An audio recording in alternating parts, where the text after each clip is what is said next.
Hello student. तो इस numerical में हमने प्लॉट करने हैं रेफरेंस सर्कल, तो वो आप क्वेश्चन पढ़ सकते हैं। तो रेफरेंस सर्कल डिज़ाइन करने हैं तो इसमें सबसे बेसिक कंसेप्ट है कि जो हमारी रोटेशन है वो क्या दी है वो चेक करनी है, वो तो एंटी क्लॉकवाइज है। और दूसरी हमने जो प्रोजेक्शन है वो लॉन्ग एक्स एक्सिस लेनी है, वाई एक्सिस नहीं लेनी है। तो बाकी ये अलग अलग क्वेश्चन है। जैसे ये फर्स्ट पार्ट है, ये X equal to -2 sin 3t plus pi by 3। इसका जो फर्स्ट स्टेप है जो आपने हमेशा याद करना है, जब भी आपने ऐसे ग्राफ ड्रॉ करने हैं, आपने फर्स्ट स्टेप में t इक्वल टू 0 पुट करना। जैसे t इक्वल टू 0 पुट करेंगे तो आपको x की वैल्यू, जैसे ए पार्ट में -2 sin 3t की जगह आपने 0 पुट कर दिया, यानी आपके पास आ गया पाई बाई 3, जो कि sin पाई बाई 3 कितना होता है, √3/2। तो यानी मैं इसको लिख सकता हूँ √3/2। 2 ने 2 को काट दिया तो ये हमारी वैल्यू आएगी x इक्वल टू -√3। तो सबसे पहले जब ये आप ये डायग्राम, ये पूरी इक्वेशन पढ़ते हैं तो ये इसका रेडियस होता है। तो रेडियस इसका, ये जो रेडियस है ये तो 2 सेंटीमीटर का है, ठीक है।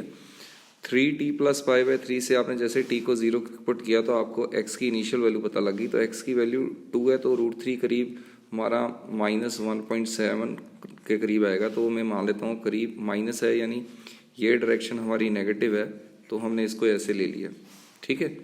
तो अब ये जो इसकी प्रोजेक्शन, ये पार्टिकल इस पोजीशन पे भी हो सकता है, देखो इस पॉइंट पे, और ये पार्टिकल इस पोजीशन पे भी हो सकता है, यानी t इक्वल टू 0 पे दोनों जगह हो सकता है, क्योंकि x की वैल्यू दोनों पॉइंट पर यहाँ पर कितनी हमारी आई है, दैट इज -1.7, ठीक है।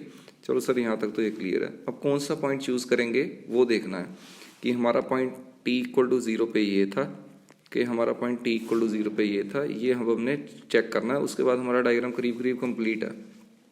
तो इसमें सबसे पहले क्या करेंगे, आप चेक करेंगे, अगर हमारी देखो रोटेशन हमारी एंटी क्लॉकवाइज है, अगर इधर है तो भी ऐसे रोटेट होगा, अगर ये वाली पोजीशन है तो भी ये रोटेट होगा।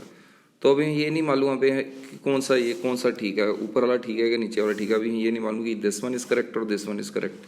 तो इसको चेक करने के लिए ना आप टी की वैल्यू बढ़ा के देखिए। जैसे आप टी की वैल्यू इस sin 3t plus pi by 3 में अगर टाइम की वैल्यू बढ़ाएंगे तो साइन का ये जो एंगल है टोटल, ये समय के साथ बढ़ेगा। ये बढ़ेगा तो साइन इंक्रीजिंग फंक्शन है, एंगल के साथ बढ़ता है, तो ये -2 के साथ जो भी मल्टीप्लिकेशन साइन है उसकी वैल्यू बढ़ रही है, यानी ये नेगेटिव में बढ़ रहा है। अगर नेगेटिव में बढ़ रहा है तो अगर हम यहाँ से यहाँ जाते हैं तो ये पार्टिकल खिसक के नेगेटिव की तरफ बढ़ रहा है। अगर मैं ये पार्टिकल लूँ तो ये एंटी क्लॉकवाइज रोटेशन इस तरफ जा रही है, यानी ये इस तरफ जा रहा है। तो हमारा ये आंसर नहीं होगा, हमारा ये आंसर होगा। सर समझ में नहीं आया, दोबारा से बताओ।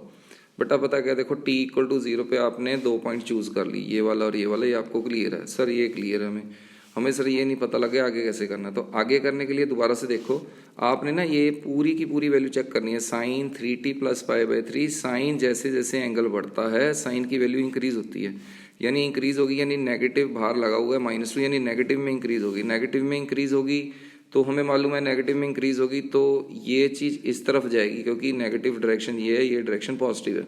तो हम इसको तो चूज कर रहे हैं क्योंकि इसकी प्रोजेक्शन समय के साथ आगे जाएगी और नेगेटिव में इंक्रीज होगी, इसकी तो सर डिक्रीज होगी। चलो यानी हमारा ग्राफ ये पूरा डायग्राम बन गया। तो अब इसको दोबारा से एक बार रीड्रॉ करके हम सारी वैल्यूज नोट कर लेते हैं। जैसे मैंने इसको दोबारा से छोटा सा ड्रॉ कर रहा हूँ, ज़्यादा बड़ा नहीं। तो ये ड्रॉ किया, इसमें सबसे पहले ये हमारा सेंटर पॉइंट लिया और ये हमारी t इक्वल टू 0 पर पोजीशन है। तो यहाँ पर हम लिख देंगे t इज इक्वल टू 0 और हमने एंगल भी बना लिया। ये एंगल कितना आया था हमारा, ये एंगल था पाई बाई 3। तो ये जो एंगल हमारा पाई बाई 3 है, यानी ये हमारा जो एंगल है ये पाई बाई 3 है।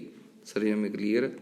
तो उसके बाद हमारे पास रेडियस भी दिया है। रेडियस कितना दिया सर, रेडियस है 2, -2 है चाहे +2 है वो रेडियस ही है, ठीक है। उसके बाद ओमेगा टी होता है, जैसे sin 3t plus pi by 3 है, तो इसमें ओमेगा कौन होगा sir, sine omega T plus initial phase होता है, तो ये ओमेगा और ये टी, तो ओमेगा की वैल्यू हमारी आई 2 पाई बाई 3, तो हम 2 पाई बाई टी लिख सकते हैं इसको। तो उसके बाद हम इसकी टी की वैल्यू कैलकुलेट कर लेंगे, तो ओमेगा की जगह हम 3 डाल देंगे, तो ये आ जाएगा T equal to 2 pi by 3, ठीक है। तो इसका हम टाइम पीरियड भी डाल सकते हैं। तो मेरे को लगता है ये क्लियर है ना। तो क्योंकि ओमेगा की जगह हम, आपको ये क्लियर होना चाहिए, ये ओमेगा की जगह 3 डाला, ठीक है। ऐसे ही हम नेक्स्ट क्वेश्चन देखते हैं। जैसे नेक्स्ट क्वेश्चन है x cos pi by 6 minus T. अब इसका ग्राफ ड्रॉ करते हैं। तो इसमें हमने ग्राफ ड्रॉ, ये गोला ड्रॉ कर लिया सर्कल। तो इसके बाद हमने क्या देखना, देखो सबसे पहले इसकी इक्वेशन में हम वैसे ही जैसे x equal to cos pi by 6 है, तो t की जगह 0 पुट करेंगे तो ये सिर्फ x कॉस पाई बाई 6 आ जाएगा। तो कॉस पाई बाई 6 कितना आएगा सर, तो ये इसकी वैल्यू होती है हमारी √3/2।